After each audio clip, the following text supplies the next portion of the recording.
మరి లిజనింగ్లో 10th question చూడండి, పేజ్ నెంబర్ 12లో explain different stages of listening.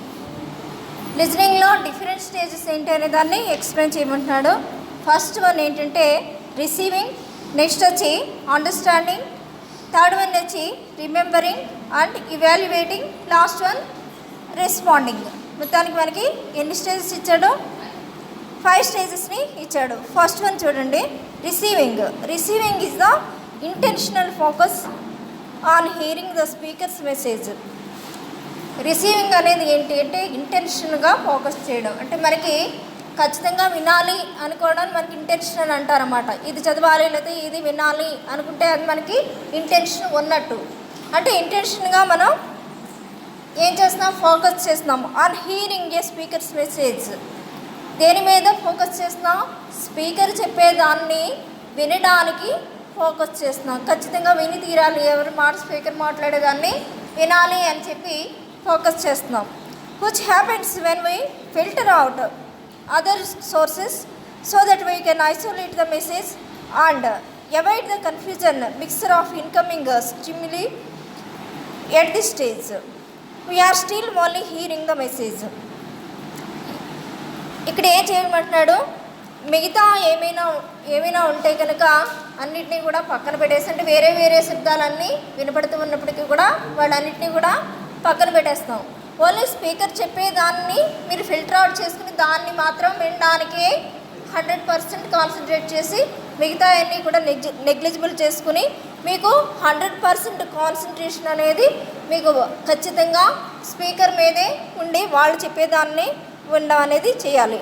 అలాగే మీకు కన్ఫ్యూజ్గా మాట్లాడడం, లేకపోతే ఏమైనా మిక్స్డ్గా కొన్ని సౌండ్స్ వచ్చేయడం, ఇలాంటివన్నీ కూడా మనం ఏం చేయాలంటే అవాయిడ్ చేస్తూ ఉండాలి. అంటే మనం అనుకుంటూ ఉన్నాం ఏదో మనకి అవసరమైనటువంటి విషయాన్ని వింటూ ఉన్నప్పుడు ఏం చేస్తాం? పక్క వాళ్ళు ఎవరైనా ఏమన్నా డిస్టర్బ్ చేసినా కూడా మనకి వినపడదు. ఓన్లీ కొంతమంది చూడండి, టీవీ దగ్గర కూర్చుంటారు, బయట ఎవరైనా వచ్చి ఎంతలా అరిచినా కూడా వాళ్ళకి ఏమీ అసలు వినపడదు. ఎందుకంటే వాళ్ళు టీవీలో ఏమైపోతున్నారంటే లీనమైపోతున్నారు. ఇంకా ఎదుటోడు ఏం మాట్లాడినా కూడా మనకి వినపడదు. అంతలా కాన్సన్ట్రేషన్ మనం ఏదైనా వినాలి అనుకున్నప్పుడు మనకి కాన్సన్ట్రేషన్ అనేది దేని మీద ఉండాలి? స్పీకర్ చెప్పేటటువంటి విషయం మీద మాత్రం ఉండి తీరాలి. ఈ స్టేజ్లో still only hearing the message. మనకి అవసరమైనటువంటి మెసేజ్ని, ఇప్పుడు లెసన్ అనేటటువంటి మెసేజ్ని ఇస్తున్నాం కనుక మనం లెసన్ని వింటున్నాం, ఆ మెసేజ్ని రిసీవ్ చేసుకుంటున్నాం. అది మీకు రిసీవింగ్ అనేది. అది మీ రిసీవింగ్ ఎలా ఉండాలి?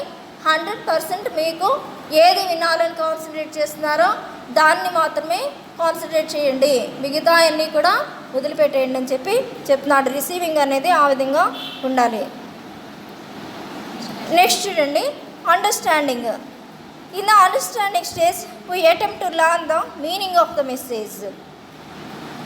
అండర్స్టాండ్ అంటేనే అర్థం చేసుకోవడం కదా. మనం ఏం చేస్తాం?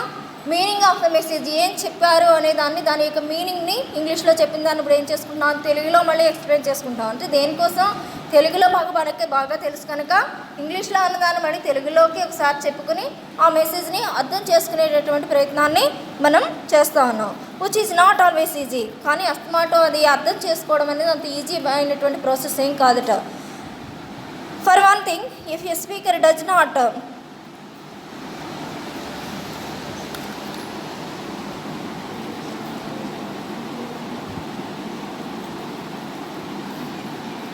ఒకసారి చూద్దాం ఇక్కడ.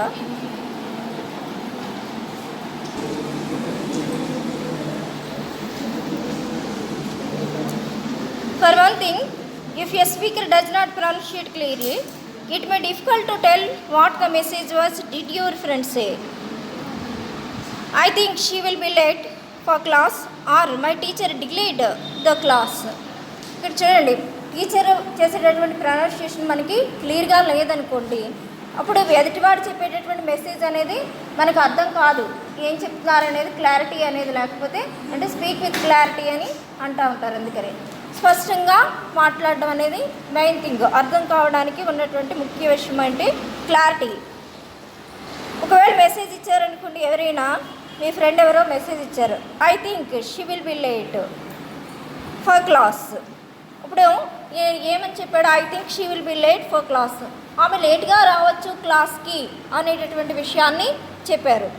లేకపోతే my teacher delayed the class, మా టీచరు ఆలస్యంగా వచ్చారు అని చెప్పడానికి ఆలస్యం చేశారు అని చెప్పడానికి రెండింటికి కూడా కొంచెం మీకు తేడా కనిపిస్తుంది కదా ఇందులో అర్థం చేసుకోవడానికి.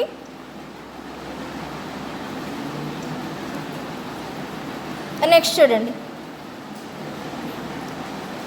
Remembering begins with the listening. మరి గుర్తు తెచ్చుకోవడం, రిమెంబరింగ్ అంటే ఏంటి, గుర్తు తెచ్చుకోవడం. ఏదైనా ఒక విషయాన్ని చదివేసిన తర్వాత ఏం చేస్తాం, మనం వచ్చిందా లేదా అని చూసుకోవడానికి ఒకసారి చేయి పెట్టుకుని మూసేసుకుని లేకపోతే బుక్ మూసేసుకుని ఒకసారి మళ్ళీ గుర్తు తెచ్చుకునేటటువంటి ప్రయత్నం చేస్తారు. ఒకవేళ మీరు గుర్తు లేకపోయారనుకోండి, మీరు అసలు చదివినట్టు లెక్క. 10 నిమిషాలు చదివినా 5 నిమిషాలు చదివినా వెంటనే ఒకసారి బుక్ మూసేసి దాన్ని రిపీట్ చేసుకునేటటువంటి ప్రయత్నాన్ని చేయాలి. ఎప్పుడైతే రిపీట్ చేసుకోలేదనుకోండి, మీకు రిపీట్కి రాలేదు, అది గుర్తుకు రాలేదనుకోండి, గుర్తుకు రాలేదంటేనే అది మీరు చదవనట్టు లెక్క. 10 నిమిషాలు 5 నిమిషాలు కూడా మీరు అసలు కాన్సన్ట్రేట్ చేయలేదు, చదవలేదని చెప్పి అర్థం అన్నమాట. If you can't remember something that was said, you might not have been listen effectively. నాకు గుర్తు రావట్లేదండి అని చెప్పారనుకోండి, గుర్తు రావట్లేదు అని చెప్పారంటే ఏంటి అర్థమట, మీరు అసలు వినలేదట ఎఫెక్టివ్గా. మీరు విన్నటువంటి లిజనింగ్ అనేది ఎఫెక్టివ్గా మీరు దాని మీద దృష్టి పెట్టి దాన్ని వినలేదు అని చెప్పి అర్థమట. Baldwin and Kogler note that the most common reason for not remembering a message after the fact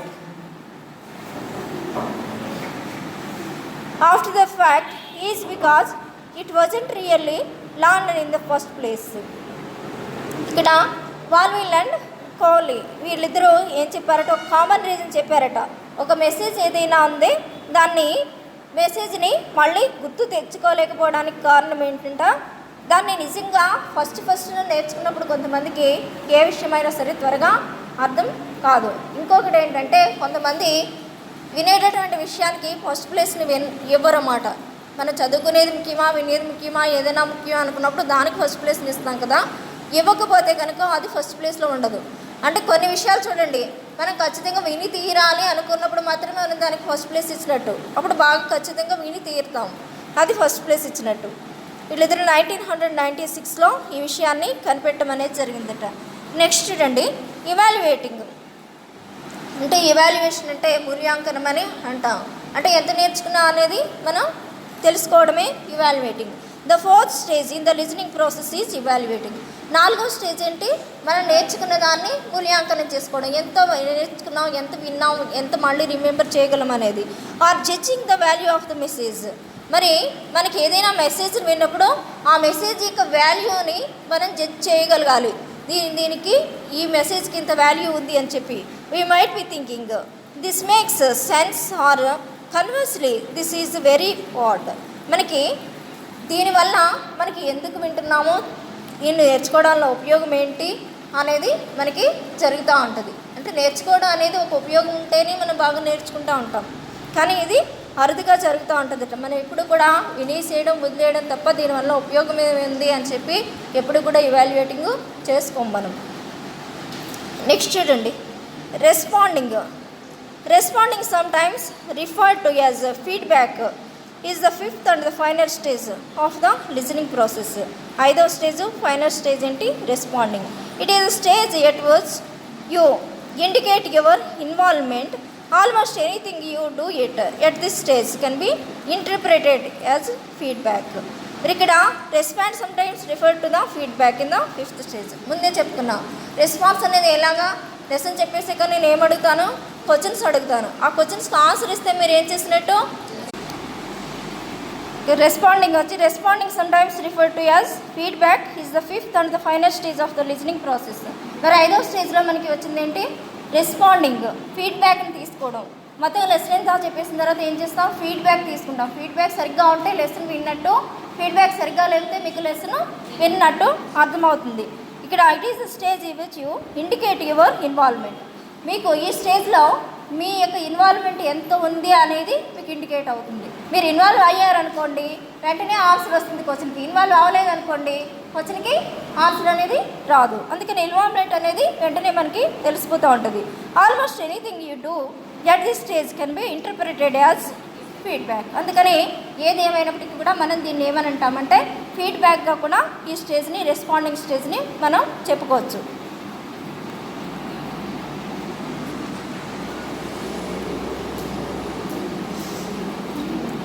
next question number 16 చూడండి.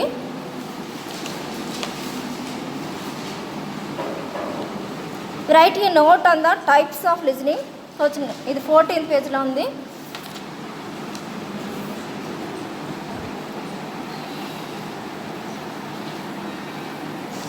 ఫస్ట్ వన్ చూడండి. ఇక్కడ ఎప్రిషియేటివ్ లిజనింగ్, అలాగే ఎంపాథటిక్ లిజనింగ్, అదే కాంప్రిహెన్సివ్ లిజనింగ్, ఫోర్త్ వన్ వచ్చి క్రిటికల్ లిజనింగ్ అని చెప్పి మనకి లిజనింగ్లో టైప్స్ని 4 టైప్స్గా డివైడ్ చేసాం.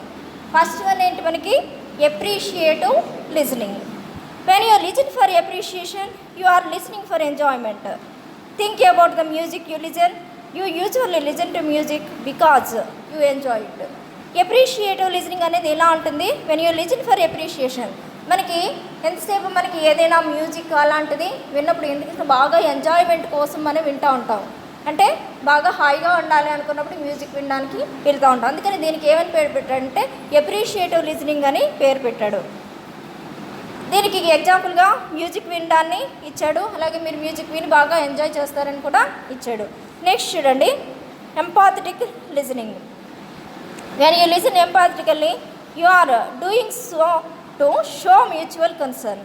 మరి ఎంపాథటిక్ లిజనింగ్ అంటే ఎవరి మీదైనా సింపతి చూపించడం, లేకపోతే ఎవరైనా వాళ్ళ కష్టాలని బాధల్ని చెప్తున్నారనుకోండి, ఆహా అలా జరిగిందా అని చెప్పి వినేసి మనం కూడా వాళ్ళకి ఏవో 4 ఓదార్పు మాటలు చెప్పి ఓదార్చడాన్ని మనం ఎంపతి అని అంటున్నాం. అంటే మ్యూచువల్ కన్సర్న్ అంటే వాళ్ళ బాధలు చెప్తే మీకు తోచిన సలహాలను మీరు ఇచ్చి వాళ్ళని కన్సోల్ చేయడం, ఓదార్చడాన్ని మనం ఎంపాథటీలోకి తీసుకోవచ్చు.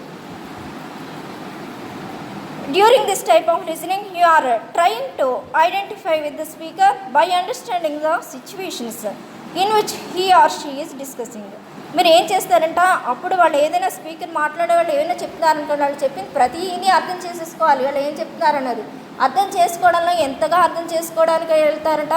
వాళ్ళు చెప్పి ప్రతి సిచ్యువేషన్లోకి మీరు వెళ్ళి ఇన్వాల్వ్ అయిపోతారంట. పరకాయ ప్రవేశం అంటారు కదా, వాళ్ళు చెప్పేటటువంటి విషయాల్లోకి అలా జరిగిందా అంటే మీరు ఇంటి దగ్గర చెప్పుకుంటా అంటారు. ఖాళీగా అమ్మమ్మలు ఎవరైనా ఖాళీగా అంటే వాళ్ళు ఇలా కబురు చెప్పుకో అంటే ఏదైనా సిచ్యువేషన్లోకి వెళ్ళిపోతూ ఉంటారు వాళ్ళు. అందుకని దీన్ని సింపతి చూపించడం కోసం, సలహాలు ఇవ్వడం కోసం ఇది ఎంపాథటిక్ లిజనింగ్ని తీసుకుంటాం. నెక్స్ట్ చూడండి comprehensive listening. If you are watching the news, listening to a lecture or getting directions from someone, you are listening to understand or listen to the comprehend the message that is being sent. This process is active. ఈ process ఎలా ఉండాలంటే comprehensive అంటేనే understanding అని, మనం ఏదైనా విషయాన్ని అర్థం చేసుకోవడానికి కాంప్రిహెండ్ అని అంటాం. అంటే ఈ కాంప్రిహెన్సివ్లో ఏం చేయాలి, అర్థం చేసుకోవాలి. మనం ఈ లిసనింగ్లో చెప్పినటువంటి విషయాన్ని అర్థం చేసుకునేటటువంటి ప్రయత్నం చేయాలి. If you are watching the news వింటున్నారనుకోండి, అలాగే ఏదైనా లెక్చరు వింటున్నారనుకోండి, అలాగే మీరు ఎవరైనా డైరెక్షన్ చెప్తుంటే వింటున్నారనుకోండి, మీరు ఎక్కడికో వెళ్తున్నారు, ఇలా వెళ్ళాలి, రూట్ అడిగితే ఎవరైనా ఇలా వెళ్ళి అలా వెళ్ళి అలా అయితే ఏదైనా చెయ్యాలి, ఈ పని ఈ విధంగా చేయాలని డైరెక్షన్స్ ఇస్తున్నారనుకోండి, 100% కాన్సన్ట్రేట్ చేసి వాళ్ళు ఏం చెప్తున్నారు అనేది మనం దాన్ని అదే డైరెక్షన్లో చేయాలి కనుక కాన్సన్ట్రేట్ చేసి ఖచ్చితంగా అర్థం చేసుకునే దాన్ని, విన్నదాన్ని మళ్ళీ ఆ పని జాగ్రత్తగా చేసేస్తూ ఉంటారు. ఈ ప్రాసెస్ అంతా ఎలా ఉండాలి, చాలా యాక్టివ్గా ఉండాలి. నెక్స్ట్ చూడండి critical listening. Have you ever had to buy an expensive item such as a new appliance, a car, a cell phone or an iPad.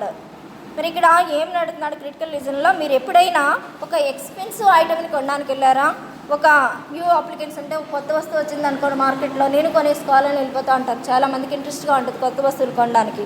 Next ఒక కారు, లేకపోతే ఒక సెల్ ఫోను, లేకపోతే ఒక ఐప్యాడ్, ఇలాంటివి మనం కొనుక్కోవాలని ఇంట్రెస్ట్గా ఉంటుంది. అలా అనిపించిన వెంటనే కొనేసుకుంటాము మనం, అనిపించిన వెంటనే కొనేసుకోము. మరి ఏం చేస్తాం, కొనుక్కోకుండా డబ్బుల కోసం చూస్తావా? ఓకే, అది మెయిన్ థింగే అనుకో. కానీ ఇంకో విషయం కూడా ఉంది ఇక్కడ. ఏం చేయాలి, you probably did some research before hand and listen closely to the sales person when you went to the compare brands.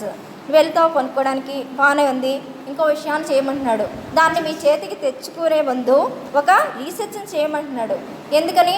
అక్కడ మీరు వెళ్ళిపోయిన వెంటనే ఐఫోన్ అనగానే ఇచ్చేస్తాడా? ఇవ్వడు. అక్కడ సేల్స్ పర్సన్ అడుగుతాడు, మీకు ఎంత రేట్లో కావాలండి, ఏ కంపెనీ ఫోన్ కావాలి, లేకపోతే మీకు ఎలాంటి వస్తువు కావాలి, లేకపోతే ఎలాంటి కార్ కావాలి, ఎలాంటి ఐఫోన్ కావాలి, ఎలాంటి ఐప్యాడ్ కావాలి అని చెప్పి ఎన్ని క్వశ్చన్స్ వేసి వాడు అందులో బ్రాండ్లు అన్నీ చూపించి, ఈ బ్రాండ్ అయితే ఇలా ఉంటుందండి, ఇది బాగా మనతుంది, ఇది ఇంతమంది కొన్నారు, దీనికి రేటింగ్ ఇంతగా ఉంది అని చెప్పి ఇవన్నీ చెప్పి మనల్ని ఇంప్రెస్ చేసి మన చేత కొనిపించేటటువంటి ప్రయత్నం చేస్తాడు. అవన్నీ కంపేర్ చేసుకుంటేనే మనం కొంటాం, లేకపోతే అసలు మనం ఎందుకంటే బాగా డబ్బులు పెడుతున్నాం కదా, అందుకని.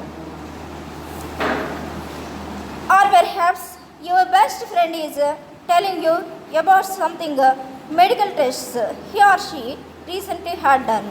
మరి ఏదైనా మీ ఫ్రెండ్ ఎవరో, ఒక అతను ఇంకో ఎగ్జాంపుల్ ఇస్తున్నాడు, ఫ్రెండ్ ఎవరో మీరు రీసెంట్గా మెడికల్ టెస్టులు చేయించుకున్నారు, దాని యొక్క రిపోర్ట్స్ గురించి ఇలా ఫలానా టెస్టులు చేయించుకున్నాను, దాని రిపోర్ట్స్ ఇలా వచ్చినాయి అని చెప్పి మీకు చెప్తుంటే దానికి కూడా మీరు ఏం చేస్తారు, కాన్సన్ట్రేషన్గా వింటారు. అప్పుడు డిసైడ్ అవుతారన్నమాట, నిజంగా ఏంటి మనం చేయించుకుందామా లేదా ఏంటనేది. అవి మనకి 4 టైప్స్ ఆఫ్ లిజనింగ్. ముందు ఏం చేస్తారంటే ఈ 4 టైప్స్ ఆఫ్ హెడ్డింగ్స్ని అసలు తప్పులు లేకుండా బట్టి పట్టండి. నెక్స్ట్ లోపల ఉన్న మ్యాటర్ని బట్టి పట్టండి. రాసేటప్పుడు కూడా అంతే, ముందు 4 టైప్స్ రాసేసిన